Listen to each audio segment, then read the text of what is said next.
ज्यांनी या मूळ जमिनीचा मालक बनवलं म्हणूनच इथं राहणारा फक्त आदिवासीच नव्हे तर इथं राहणारा प्रत्येक धर्माचा माणूस ज्याच्या उपकारांच्या छायेखाली इथं राहतो आहे ते आद्य क्रांतिकारक राघोजी भांगरे.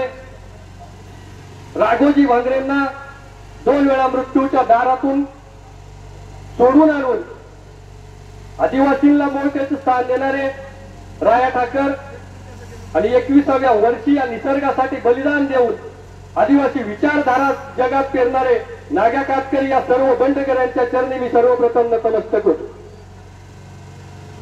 निसर्ग पूजक हा आदिवासी आहे त्यामुळे मी नेहमी विनंती करतो का त्याच निसर्गाला पूजा. याला त्याला कवटाळून बसू नका. कारण 1 तारखेला आपला कार्यक्रम होता आणि आदल्या दिवशी प्रचंड पाऊस पडत होता. खरं तर काही जणांना वाटत होतं उद्या जोरात पाऊस पडावा याचा कार्यक्रमच नाही झाला पाहिजे.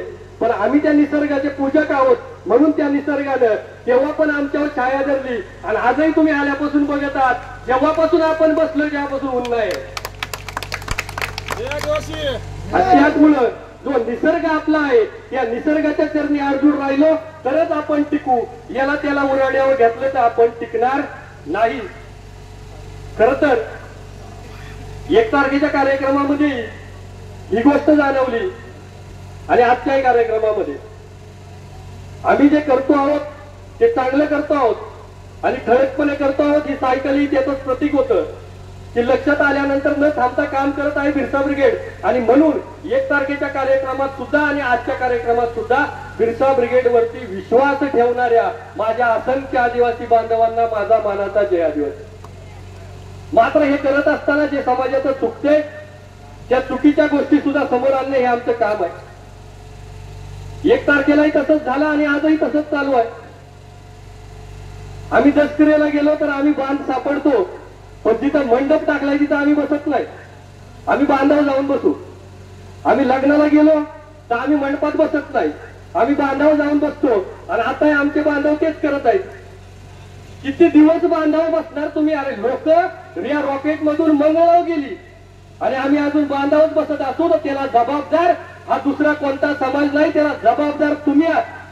आणि जर तुम्ही बदलत नसाल तर ही अपेक्षा ठेवू नका की आदिवासी समाज भविष्यामध्ये पुढे जाईल. त्यामुळे माझी सर्व समाज बांधवांना जे साईटला बसलेले आहेत एवढं ऐकूनही जर आपण येत नसाल तर परिस्थिती अवघड आहे. सर्वांना विनंती आहे का पटकन सगळ्यांनी उठून या ठिकाणी जी लोक बसलेली आहेत त्यांच्यामध्ये यायचं आहे. चला पटकन. खर तर आदिवासींवरचे अन्याय अत्याचार हे अनेक दिवसापासून सुरू आहेत. खरं तर मी प्रत्येक विषयावरती इथं सखोल चर्चा झालेली त्यामुळे मी काही फार वेळ बोलणार नाही. परंतु ज्या शाळा बंद करण्याचा निर्णय झाला त्या बाबतीत मला एक गोष्ट फार आवडते. आपल्यात राहणारा जो एसटी समाज साधारण 1-2 घरं आपल्या गावामध्ये आहेत त्याच्यावर त्यांची संख्या नाही. पण बाबासाहेबांनी त्यांना 1957च्या दरम्यान सांगितलं शिका, संघटित व्हा, संघर्ष करा. 50 ते 2023 साधारण 70 वर्ष झाली आम्हाला त्यांना सांगून. 70 वर्षात तो समाज शिकला. 70 वर्षात शिकून तो समाज संघटित झाला आणि संघटित होऊन त्यांनी संघर्ष करायला सुद्धा सुरुवात केली.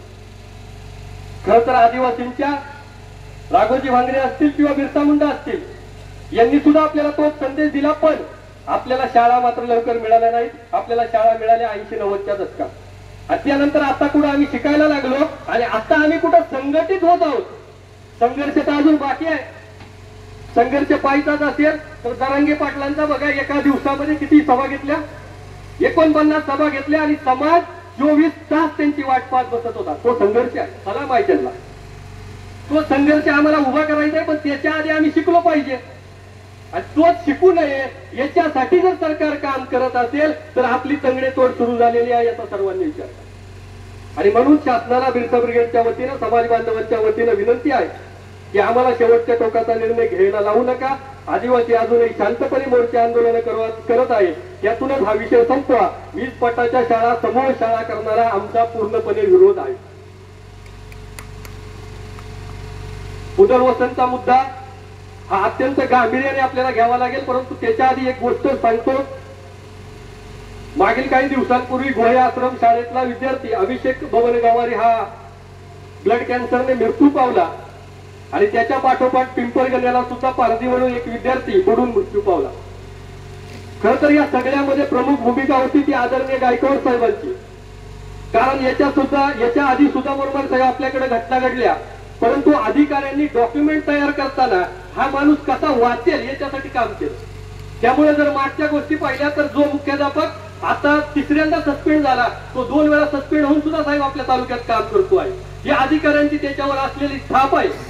मात्र गायकवाड साहेबांनी या दोन्ही प्रकरणामध्ये कागदोपत्री एवढं भारी काम केलं का त्यामुळेच आम्हाला न्याय मिळाला. म्हणून मी आदरणीय गायकवाड साहेबांचा संपूर्ण बिरसा ब्रिगेडच्या वतीनं, आदिवासी विचार मंचाच्या वतीनं, समाजाच्या वतीनं जाहीर आभार मानतो. शेवटपर्यंत आम्ही तुमच्या चांगल्या कामासोबत आहोत. कुठे गेले गायकवाड साहेब?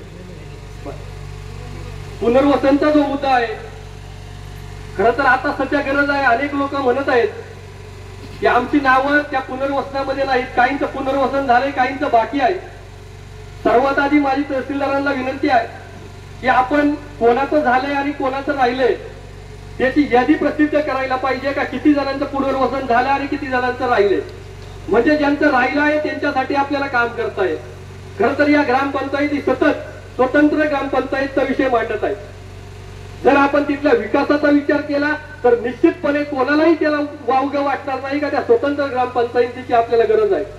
परंतु कालच अगदी चर्चा झाली आणि त्या चर्चेतून कळलं की बऱ्याचदा कुठंतरी आपल्या काही तांत्रिक अडचणी येत आहेत. परंतु साहेब आपण 40 वर्ष त्याच तांत्रिक अडचणी किती दिवस सांगणार आपण समाजाला? आमची विनंती अशी आहे का त्या तांत्रिक अडचणींना काहीतरी काळ ठरवून घ्या. 2 महिने 4 महिने पण 6 महिन्यात का होईना त्या ग्रामपंचायतीच्या फाईली क्लिअर व्हायला पाहिजेत. ही बिरसा ब्रिगेडची मागणी आहे. आणि त्या जर मान्य होत नसतील तर पुढच्या काळामध्ये पुनर्वसनच्या सर्व लोकांना घेऊन याच तहसीलदार ऑफिसमध्ये बिरसा ब्रिगेड उपोषणाचा मार्ग अवलंबल्याशिवाय राहणार नाही. कारण तुमची कारणं काही असो, 40 वर्ष तुम्ही कारणं देणार काय? ही 40 वर्षाची कारणं आजही समाज बोलत नाही. समाज वाट पाहतोय का त्याला 40 वर्ष झाली, 41व्या वर्षी का होईना आम्हाला न्याय मिळेल. परंतु जर आमच्या शांततेचा फायदा कोणी घेत असेल तर इथून पुढे ही शांतता राहणार नाही. इथून पुढे समाज उपोषणाला बसेल म्हणजे बसेल. गावठाण जी आहे त्या गावठाणांची भूखंड मोजणी करून त्याच्यावरची अतिक्रमण हटवणे आपल्याला गरजेचे आहे. कारण शासनाला जागा दिला आदिवासींच्या पुनर्वसनाला आणि त्याचा वापर मात्र वेगळ्याच जागांसाठी चालू आहे. हे आपल्याला थांबवणं गरजेचं आहे. जमिनी मिळाल्या नाहीत, त्यांना जमिनी देणं गरजेचं आहे. मोरमार साहेब, मला काल एक पुनर्वसनामधून फोन आला होता की 300 ते 350 लोकांना अजून जमिनीच मिळाल्या नाहीत, पण धरणात मात्र त्यांच्या जमिनी गेल्या. तर जर आकडा पुढे मागे असेल, 300 असेल किंवा 100 असेल, पण आपल्याला यांना जमिनी मिळवून देण्यासाठी आपल्याला काम करावं लागेल. कारण जी जमीन होती ती गेली, मिळणार होती ती मिळाली नाही, म्हणजे आज त्याच आदिवासींवर उपऱ्यासारखं राहायची व्यवस्था आपल्यामुळे आलेली आहे. खरं तर जसा शाश्वत विकास धरणांमुळे खालच्या भागाचा झाला, तो शाश्वत विकास आमचा व्हायला पाहिजे, ज्याचं काहीच आम्हाला दिसत नाही आहे. त्या शाश्वत विकासाची वाट आम्ही सगळेजण पाहत आहोत. सातबाऱ्यावर जे काही सातबारे तयार झाले, या सातबाऱ्यांवरती काही तांत्रिक चुका आहेत. खरं तर ह्या प्रशासनाने कधीच क्लिअर करायला पाहिजे होत्या, परंतु प्रशासन मात्र जोपर्यंत बोंबलत नाही तोपर्यंत काहीच करत नाही. म्हणून आदिवासी समाजाला विनंती आहे, शांत राहू नका, बोंबलायला सुरुवात करा. बोंबलल्याशिवाय काही सुद्धा तुम्हाला मिळणार नाही. त्या तारीचं पाणी काहींच्या जमिनीला मिळत नाही. पुनर्वसन क्षेत्रात शौचालय, बस स्टँड, शाळा यांच्या दुरुस्त्या बाकी आहेत. वहिवाटीची तर एवढी प्रकरणं पेंडिंग आहेत का जर तहसीलदार साहेबांनी एक कॅम्प घेतला आणि त्या वहिवाटी 2 दिवसामध्ये काढून दिल्या तर अनेक लोकांचा मुख्य मार्ग रिकामा होणार आहे.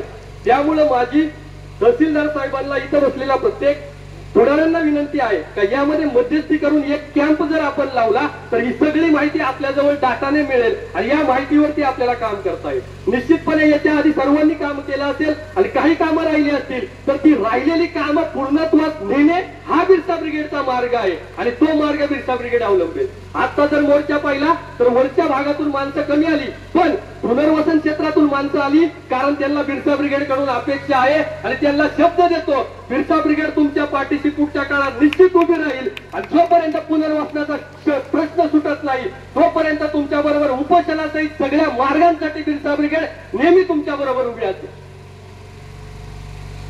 कातकरी समाज अजूनही याच्यामुळे आपल्या मूळ व्यवस्थेमध्ये यायला मागे पुढे आहे.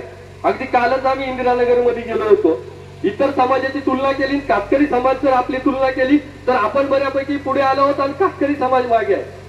ध्यानात ठेवा, इथल्या व्यवस्थेला, इथल्या देशाच्या राज्यकर्त्यांना कातकरी संपवायचा नाही, महादेव कोळी संपवायचा नाही, इथला भिल्ल संपवायचा नाही, इथला ठाकरही संपवायचा नाही, त्यांना संपवायचा आहे तो आदिवासी. आणि हे सगळे जण मिळून आदिवासी तयार होतात. म्हणून आपली भांडणं तंडणं विसरा आणि एकमेकांची जवळ असणाऱ्या 45 जमाती हातात हात घालून या, तेव्हाच तुमचा मार्गाचा विकास होणार आहे. त्यामुळे ह्या बांधवांना न्याय मिळवून देण्यासाठी बिरसा ब्रिगेड सदैव इथून पुढे त्यांच्या पाठीशी उभी राहील. हा ठीक आहे, आम्हाला पोहोचायला खरं तर कातकरी समाजापर्यंत उशीर झालेला आहे. काही प्रकरणं आम्ही मिटवली, पण त्यांच्या मूळ गोष्टीवरती मात्र आम्हाला काम करता आलं नाही. पण इथून पुढे मात्र हे काम आम्ही नक्की करू. लिंबा, वस्पी आणि आडिवरे अशा 25 कुटुंबांकडे साहेब जागा आहे उपलब्ध, त्यांना घरकुलांची गरज आहे. जर आपण स्पेशल केस करून ती घरकुलं मंजूर केली तर लवकर ती घरामध्ये जातील. त्यामुळे याबाबत तहसीलदार आणि बीडीओ मॅडम या दोघांनाही विनंती आहे की याबाबत आपल्याला निर्णय घ्यावा लागेल. फुलवडे, आंबेगाव जुना आणि ते तिथली काही कातकरी लोक आहेत ही सगळी फॉरेस्ट क्षेत्रामध्ये राहतात, पण वन हक्क दावे तिथले मंजूर करून आपण त्यांना तिथं घराला जागा देऊ शकतो. आणि त्याच्यासाठी जे काही प्रलंबित वन दावे असतील त्याच्यासाठी बिरसा ब्रिगेड पूर्णपणे त्याच्यासाठी काम करेल. आणि अजूनही काही ठिकाणी हे कातकरी बांधव तसेच राहत आहेत. त्या ठिकाणी जर एखादा व्यक्ती ती जमीन द्यायला तयार असेल तर आपण मात्र त्याच्यासाठी पाठपुरावा करून त्यांना खासगी जागा ही मिळवून देणे गरजेचे आहे. जी गोष्ट कातकरी समाजाची आहे तीच गोष्ट ठाकर समाजाची आहे. मागील अनेक काळांपासून त्या शिनवली गावचा सरपंच हा आदिवासी निवडून येतो, परंतु 5 वेळा उद्घाटन होऊन सुद्धा त्या चिंचेची वाडी या ठिकाणी जो रस्ता आहे चिंचेच्या वाडीचा, या चिंचेच्या वाडीच्या रस्त्याचा भूमिपूजनाचा नारळ 5 वेळा फोडला गेला, परंतु आज ताग आहे चिंचेच्या वाडीच्या रस्त्याचं काम झालं नाही. का काम होत नाही? हे काम प्रशासनाचं आहे. कोणी जर त्या ठिकाणी अतिक्रमण करत असेल तर त्याला बाजूला सारणे हे या प्रशासनाचं काम आहे. पण प्रशासन जर कोणाचं ऐकून हे सगळे तमाशे करीत असतील तर ते तमाशे बंद करण्याची वेळ आलेली आहे. कारण पुढील 8 दिवसात तहसीलदारांनी याच्यावर निर्णय नाही घेतला तर संपूर्ण ठाकर बांधवांना घेऊन बिरसा ब्रिगेड याच दारात उपोषणाला बसेल असा शब्द चिंचेच्या वाडीच्या ठाकर बांधवांना आहे माझा. कारण एवढे दिवस 5 वेळा उद्घाटन करून सुद्धा ठाकर बांधवांचा प्रश्न का मिटत नाही आहे? खरं तर यांच्या जन्म नोंदणीचा सुद्धा प्रॉब्लेम आहे. 1-2-4 दिवस 8 दिवस झाले ही जी कोळवाडीची ठाकरवाडी आहे त्या ठिकाणच्या 3-4 माता भगिनी आल्या होत्या का त्यांनी नोंद केलेली नाही जन्माची, आणि म्हणून आता त्यांना आधार कार्ड काढायचं आहे पण ते मिळत नाही कारण जन्माची नोंद नाही. त्यानंतर आदरणीय पीडीओ मॅडमला विनंती केल्यानंतर त्या पीडीओ मॅडमला मी बोललो की याच्यावर फक्त मार्ग सुचवा, चुका त्यांच्याकडून झाल्या असतील, तो समाज साक्षर नाही, पण तिथं नोंद करणे हे जशी त्यांची जबाबदारी आहे तशी आशा वर्करची सुद्धा जबाबदारी आहे. मग तुम्हाला जर रागच असेल तर तो आशा वर्करचा सुद्धा करा, कारण त्यांनी त्यांची जबाबदारी पार पाडली नाही. मात्र मॅडमने त्याच्यावर मार्ग काढला. तहसीलदार साहेबांशी बोलून पत्र देऊन एवढ्या 2-4 दिवसामध्ये त्यांची ती नोंदणी जी आहे ग्रामपंचायतला ती होऊन जाईल, आधार कार्ड मिळून जाईल. अशा ज्यांचे प्रॉब्लेम आहेत त्या सर्वांना विनंती आहे की सर्वांनी बिरसा ब्रिगेडशी संपर्क साधा. याच्यासाठी आपण पूर्णपणे काम करण्याचा प्रयत्न करू. खरं तर धनगर आरक्षण हा जाज्वल्य मुद्दा आहे. खूप जण बोलले, मी तर का त्याच्यावर जास्त बोलणार नाही, पण ध्यानात ठेवा संविधान सर्वोच्च आहे. त्याचा धनगर करा, धनगड करा, ओरण धनगड करा, काही फरक पडत नाही. संविधान जे बाबासाहेबांनी लिहिले तेच तुम्हाला पाळावं लागेल. आणि इकडे मुख्यमंत्री किती बोंबलले तरी त्याचा फरक पडणार नाही, कारण संविधानामध्ये हायकोर्टामध्ये हा विषय कधीच टिकणार नाही. ही सगळी राजकारण चालू आहेत निवडणुकीची. जसं मराठा समाजाच्या आरक्षणाचं राजकारण झालं तसंच आज धनगर समाजाचं होत आहे. आणि त्यामुळे आपण याच्याबाबत विरोध नक्की केला पाहिजे, पण आपण आपली पातळी सोडायची नाही, कारण या बिरसा ब्रिगेडचा आदिवासी समाजाचा बाबासाहेबांवर आणि संविधानावर विश्वास आहे आणि ते कधी आपल्याला धोका देणार नाही. त्यामुळे यांनी किती बडबडलं तर ही सगळी निवडणुकीची राजकारण चालू आहे हे लक्षात ठेवून समाजाने काम करायला पाहिजे. कारण असंख्य पुरावे आहेत. साधा टाटा इन्स्टिट्यूटचा अहवाल तुम्ही एवढी वर्ष जाहीर करीत नाही, तिथंच समाजाला कळत आहे का तुमचा नक्की डाव काय आहे. खरं तर पेसा सवलती, पेसा कायद्यावरती खूप लोक बोलतात का तुम्ही पेसा कायद्यावरती जास्तच अंकुश ठेवायचा प्रयत्न करत आहात, तुम्ही पेसा कायदा जास्तच आडवा लावत आहात. परंतु माझं सर्व समाजाला सांगणं आहे पेसा कायदा हा तुमचा कवच आहे आणि त्याची जर कोणी पायमल्ली करत असेल तर पुढे येणाऱ्या काळामध्ये तुमचा विनाश नक्की आहे. पेसा कायद्याने आपण कोणाची अडवणूक करणार नाही, परंतु ती अडवणूक न करता त्या येणाऱ्या व्यक्तीने सुद्धा पेसा कायद्याचा मान ठेवणे एवढंच आमचं म्हणणं आहे. आणि जर तुम्ही पेसा कायद्याचा मान ठेवणार नसाल तर आम्ही मात्र तुम्हाला त्या पेसा कायद्याला तुमच्या याला विरोध केल्याशिवाय आम्ही राहणार नाही. खरं तर खूप जणांना वाटतं का पेसा कायदा बळच रगडला जातो, पण तुम्हाला सांगतो की आज शिणवली गावचा सरपंच हा फक्त न फक्त पेसा कायदा आहे, पिंपळगावचा सुद्धा, निंब्याचा सुद्धा फक्त पेसा कायद्याचं तुम्हाला संरक्षण आहे म्हणून तिथला सरपंच आदिवासी आहे. ज्या कोणाला वाटत असेल की आम्ही पेसा कायद्याचा दुरुपयोग करतो, जाहीर आव्हान आहे, मंतरचा सरपंच मला आदिवासी करून दाखवा, या दिवसानंतर पेसा कायद्याचं नाव काढणार नाही, तिथं करणार नाही. त्यामुळे आम्ही आमचा हक्क मागितल्याशिवाय राहणार नाही आणि तो हक्क आमचा आहे आणि तो तुम्हाला द्यावाच लागेल. सध्या कंत्राटीकरणावरती शासनानं बरंच काम चालवलेलं आहे. आज सगळी जण जर कंत्राटी केली तर आपले अनेक अधिकारी ही रसातळाला जातील, आपली पोरं रसातळाला जातील. त्यामुळे आपल्याला या सर्वाचा विचार करून येणाऱ्या भविष्यामध्ये सुद्धा याच्या विरोधात काम करावं लागेल. आता मी अनेक प्रश्न मांडले, परंतु तुम्ही हा विचार कधी करणार आहात का गेले 40 वर्ष तुमचे हेच प्रश्न का प्रलंबित राहिले? कारण तुम्ही बोलतच नाही आहात, तुम्ही लढत नाही आहात, तुम्ही भांडत नाही आहात, तुम्ही फक्त तुमच्यामध्ये चर्चा करत आहात, पण तुम्ही रस्त्यावर उतरत नाही आहात, तुम्ही तुमचे अधिकार मागत नाही आहात, तुम्ही तुमचे हक्क मागत नाही आहात. आणि तुम्ही जोपर्यंत तुमचे अधिकार आणि हक्क मागणार नाही तोपर्यंत तुम्हाला ते हक्क आणि ते अधिकार कोणी देणार नाही. आज 40 वर्ष जर तुम्हाला पाणी मिळत नसेल तर त्याला जबाबदार सुद्धा तुम्ही आहात. कारण 40 वर्षात समाजाला पाणी मिळावं म्हणून समाजाने काय केलं याचं उत्तर कोणाजवळ असेल तर मला द्या. त्यामुळे येणाऱ्या काळामध्ये त्या पाण्यासाठी आपले अधिकार आणि आपले हक्क आपल्याला वापरावे लागतील. या हक्क आणि अधिकार आपण वापरत नाही आहोत. त्यामुळे या अधिकारांची हक्कांची लढाई बिरसा ब्रिगेड लढत आहे.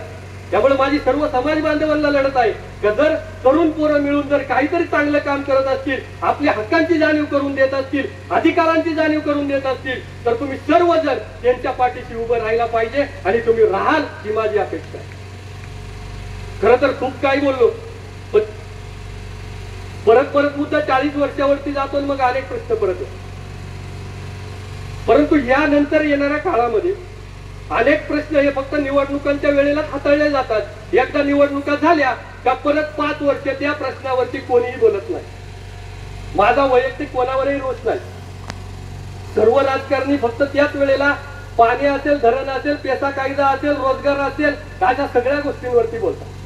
परंतु जेव्हा वेळ येते तेव्हा मात्र त्याच्यावरती काम होत नाही. त्यामुळे इथून पुढे ध्यानात ठेवा, ज्या वेळेला निवडणुका येते, ज्या वेळेला हे सगळं बिगुल वाजेल त्यावेळेला समाजाने डोकं उघडं, कान उघडे ठेवले पाहिजे आणि आपल्या जवळ असणाऱ्या मेंदूचा वापर केला पाहिजे. इथून पुढे एकच लक्षात ठेवा, जो आदिवासी हित की बात करेगा वही आदिवासी पे राज करेगा.